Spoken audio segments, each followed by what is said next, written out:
My name's Amanda, and I'm going to be taking you through a series of movements today, utilizing yoga props for inversions, and specifically with a comparison with props that you might have if you don't have props, without props, additionally with yoga triangles. This is a series of movements that are just designed to show opportunity and ways to create a more inclusive practice.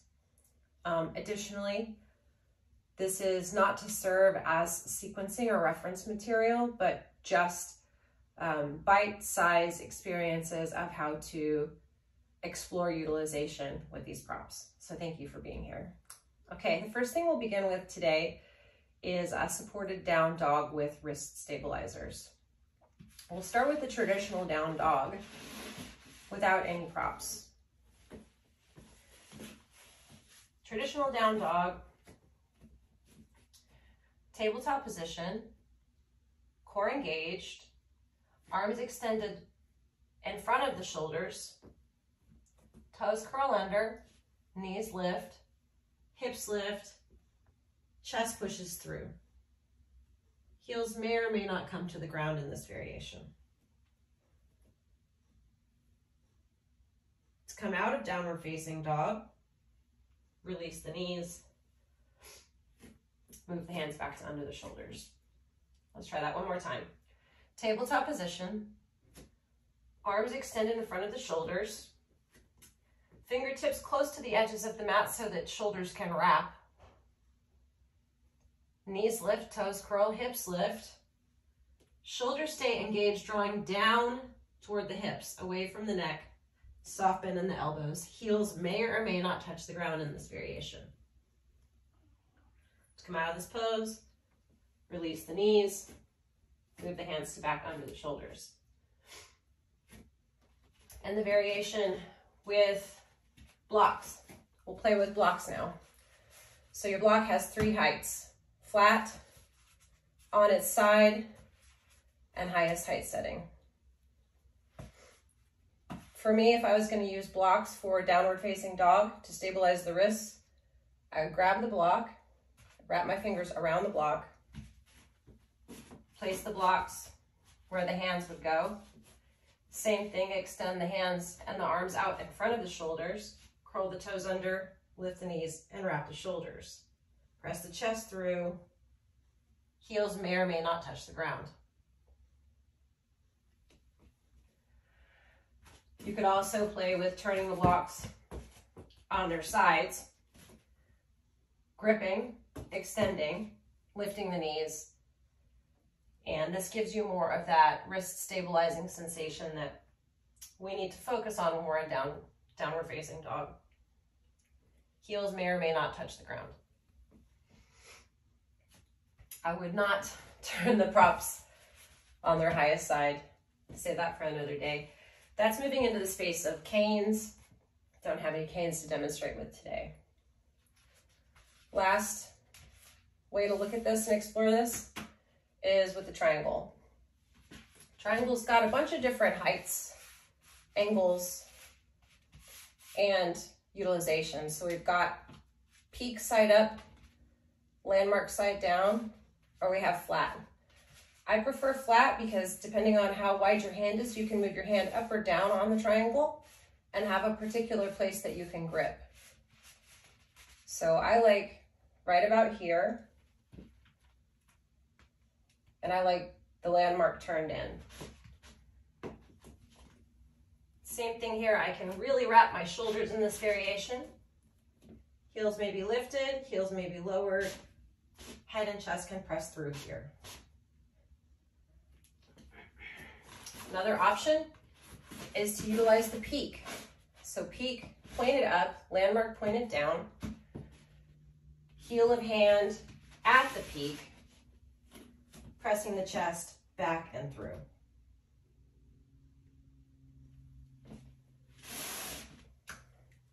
These are ways that you can practice doing inversions while stabilizing the wrists, exploring a variety of prop options. Now, why do we use props?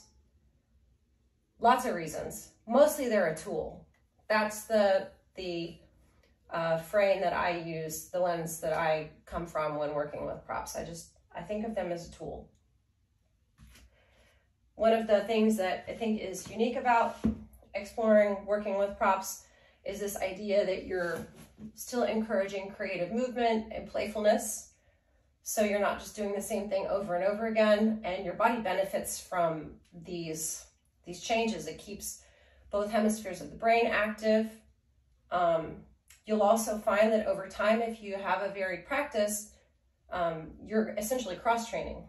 So we'll move on to the next variation, working into a supported dolphin. So dolphin pose is downward facing dog on the elbows. Dropping the elbows down to the mat, not wider than the shoulders. So being mindful of where the shoulder and the elbow can stack, creating a nice structure to build on. And options for your hands include palms to the mat or hands together in various ways. You can have your fingers in prayer, you can have your fingers wrapping together, really personal preference. I like forearms extended because this helps me also feel into my hands, plus I'm working through rotating externally in my forearms, which is really great if you sit in front of a computer or you type and you don't get this kind of movement in your wrists. From here, head and shoulders press through, shoulders move down and away from the ears, knees lift, hips lift, and here we are in dolphin. You can try the other hand variations if you'd like.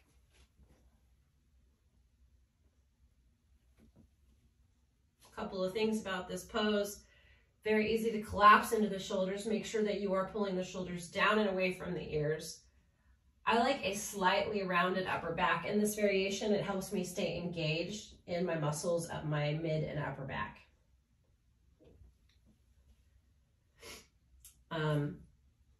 So dolphin pose, coming out of dolphin pose, pressing back up onto your hands and moving into dolphin pose with blocks.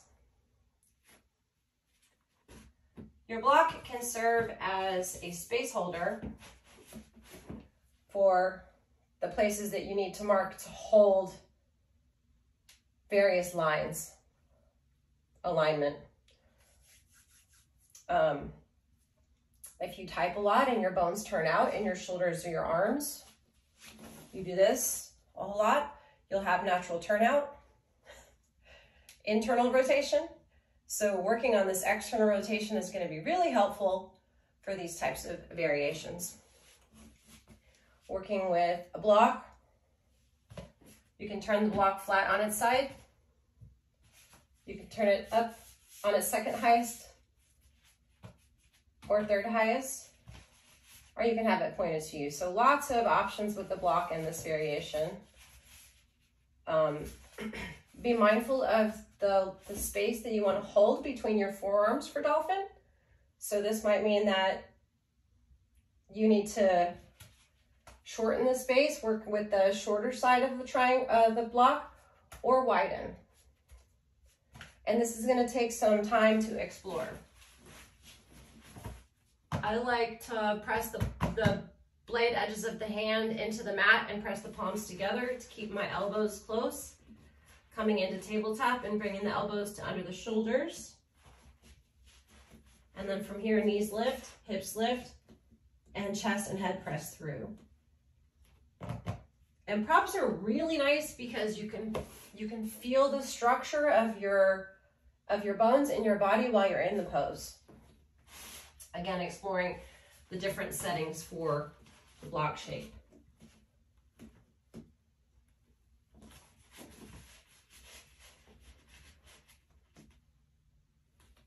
When we're working in inversion and we're on our elbows or our hands, it's really important that we create engagement through the structure of the arms, from the wrist to the elbow to the shoulder and then to the muscles on the back.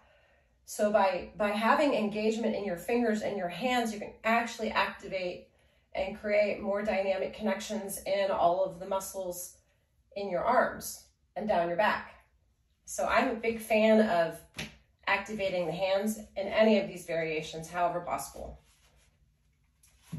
Moving on to Dolphin with the triangle. Same thing here. We've got all of these different shapes that we can explore.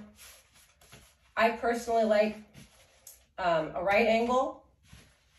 So you'll take the landmark and point the landmark up, the word balance up, a pair of triangles together. So now I can grip the top of the triangle,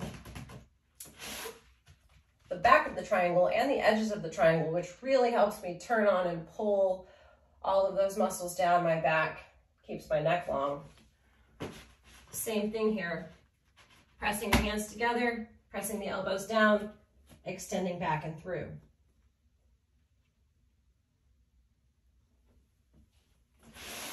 Pair of triangles. You can reduce down to one if you'd like. Same thing. My preference is for one. When I practice, I really prefer one. And then we'll move on into forearm stand preparation, or supported forearm stand preparation. So supported forearm stand preparation, you come into your Dolphin, you pick your hand position, tabletop, walk the feet in, and lift one leg. Remember to breathe. Pretty important to remember to breathe. And lift the other leg.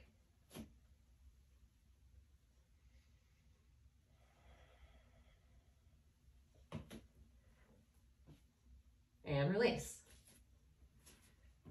Exploring the same thing with a block.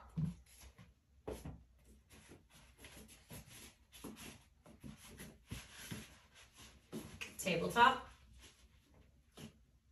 Lift one leg. Press the head and chest through. Lift the other leg. Head and chest through. And release. And lastly, with the triangle.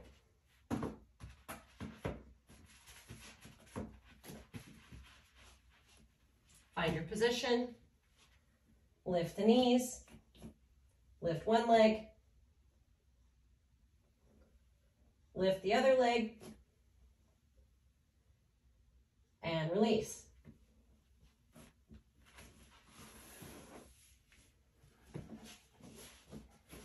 Working with inversions, in addition to having good ways of exploring how to get in and out of the pose, it's really important that we mention proper muscular activation so that when you're working into these variations, all of the different parts of your body are in communication and working well together.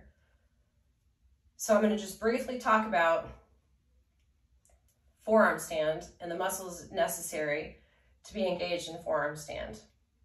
Really important that you have your upper back muscles engaged and your core engaged. So do something that activates your upper back muscles and your core before you try going into these variations. You'll find that you can sustain them. You might be able to hold them. They might feel more natural to you. Other things that are important, it's really important that you remember to breathe, so don't hold your breath. And it's also really important that you allow yourself to use any other necessary tools, like a wall. All right, so we're gonna move on into forearm stand. So forearm stand without any props. Coming into your tabletop position, I'm just gonna do a little bit of activation here real quick, just so I feel more confident when I'm doing this pose. So this is an easy core activation here.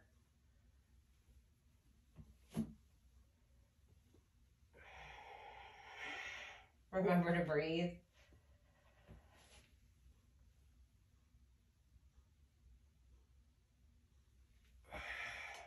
more than just doing cat and cow, you actually need to push into your hands, like you were pushing the floor away from you, and pull back with your hands. That's a really great way to activate those upper back muscles. All right, coming down, sitting up, and taking one leg up, and maybe the other.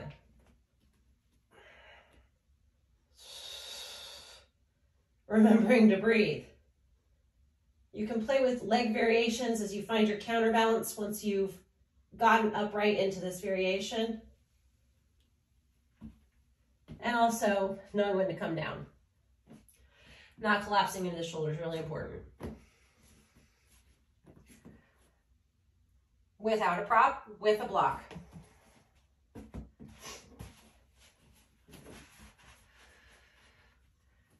So finding that tabletop position and getting a leg up, chest through. Can't find my counterbalance. Knowing when to come out.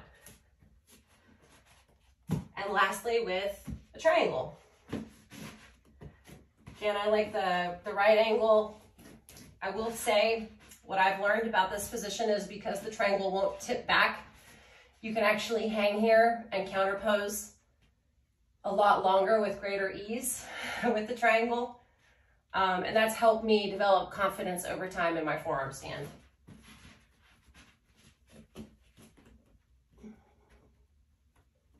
Like, I know I can kick up and hold here, no problem, because of this right angle that I can press into. Substantially easier. All right, so all of these muscles activated. Also important to remember to relax them and take some deep breaths. Moving on to supported headstand. So headstand without props, headstand with blocks, headstand with triangles. Lots of ways to do headstand. Be mindful of whether or not your neck is good, ready for a headstand. So the way that I prefer to do headstand, and there's lots of ways to do headstand, is from the tripod position. So this is a 2-for-1. You can learn how to do tripod and headstand here. So you come into tabletop, walk your hands back slightly, keep them as wide as your shoulders, and set the top of your head down. Walk your knees in, move your hands back to where you've created 2 90-degree bends. Press up onto the top of your head, keep the elbows hugging in, and bring the knees back to on top of the elbows. You can lift one foot or the other or both. Pointing the toes together, find your core, stabilize your core, make sure that you're not dumping on your head. You can play with extending one leg or the other or both.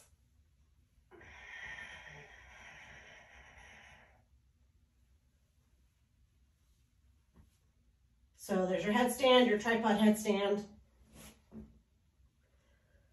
Take care of your neck after you come out of this.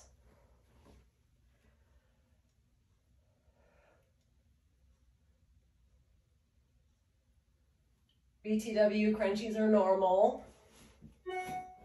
Roll the shoulders back, circle the wrists with a block. Not really sure how I'm going to do headstand with a block. Never done a headstand with a block before, but let's explore this. This is the fun thing about having props, exploring your options. So if I was going to do a headstand with a block, I think I would use the block to touch the back of my head. So this is another variation of headstand. You'll bring the elbows down, bring the back of your head to the block, walk your feet in, lift your knees up, and press up. So you've got something touching the back of your head. Helps you remember to activate the back of your body. This is actually a pretty nice variation. I'm surprised. Never tried this before. I can press up and out of my elbows here to come down. And that comes from that pressing into the blade edges of the hand. It activates all of those upper back muscles. Headstand with a block. Okay, supported headstand with yoga triangles. This is a really cool variation. So one of the things that may happen in headstand is that you dump into your neck, or you roll onto your forehead, or you roll onto the back of your head, and it's hard for you to find that center in your body that helps you stay upright in headstand. So how do you find that center in your body that helps you stay upright in headstand? Practice mostly. It's tricky. But in this variation, you can use the back 2 points of the triangles, or 1 point, to help you touch the back of your head, similar to what we were doing with the block, but a little less direct. So there's more balance and more core work involved. So you can do this with a pair or with a single. The landmark is down. Back of the head touches the triangle. I'm pulling in with my fingertips to hold me here. And it reminds me, again, not to dump too much weight onto the back of my head. And because I feel stable here, I know what I'm pushing into, I'm pulling with my fingers, I have lots of confidence for leg work here. I can, whoop, I say that and then I fall out. I can find some unique leg variations.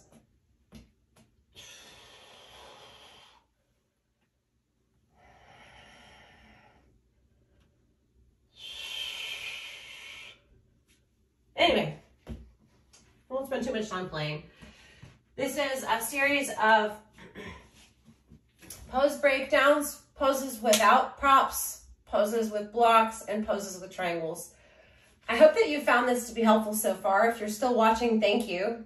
This will all be on the YouTube, and we'll finish with some myofascial releases. These are important to, they fit nicely with any kind of inversion work that you've been doing. So we'll start with supported rhomboid release. This is my hands down favorite fascial manipulation with the yoga triangles. So you'll bring your triangle, balance down, peak side up. You'll take your second triangle above that, and you want to use the blade of your hand to measure the space between the two. And then you'll recline back.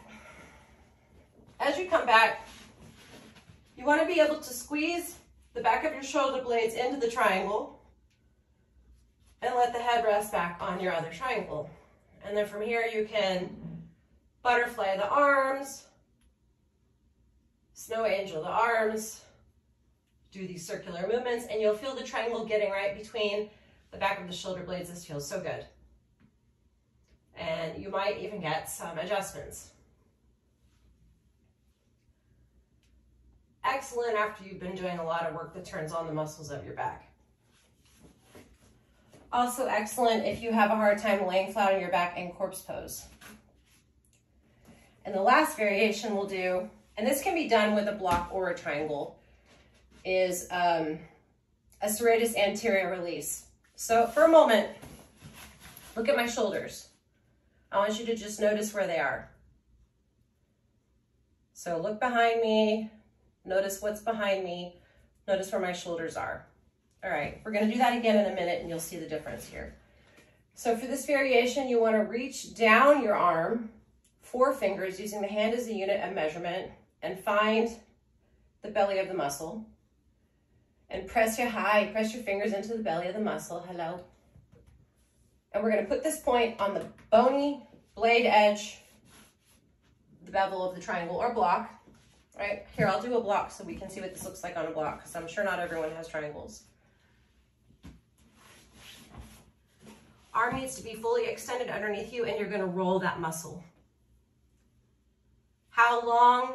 Really up to you. This is very intense. I would do this 3 to 5 times at the least. 3 to 5 times. You'll feel the muscle catching and rolling. And it, again, it is intense. Okay, so let's check in real quick. Look at my shoulders now. This shoulder should be visibly dropped.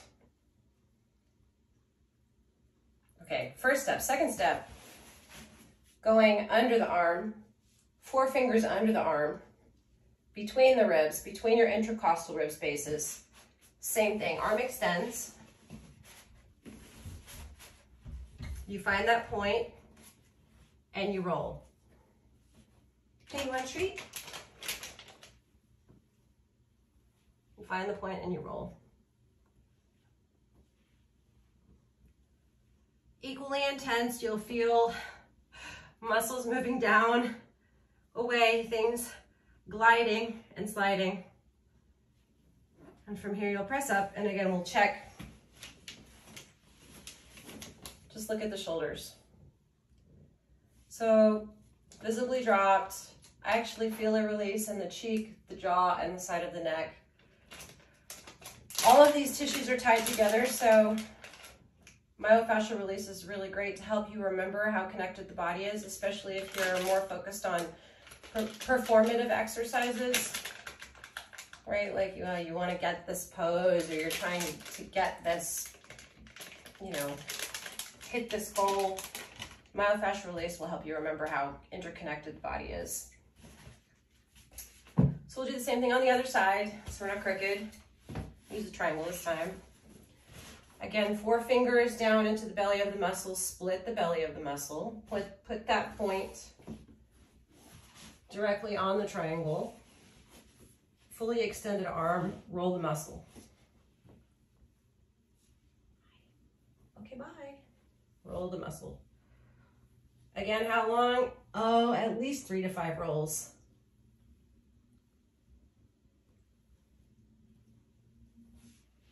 And I like to just toss the arm over from here and go straight into that other point. Again, rolling.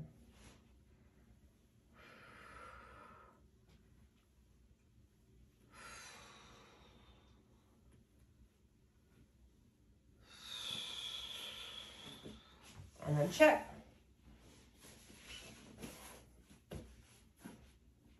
Did they drop? Are they more even? Hopefully they are.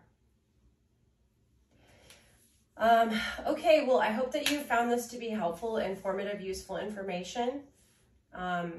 Check back on Tuesdays as well as Saturdays, Tuesday evenings at 7 p.m. CST and Saturday mornings at 9 a.m. CST. And these videos will live in our YouTube. Again, thank you so much. Have a beautiful weekend.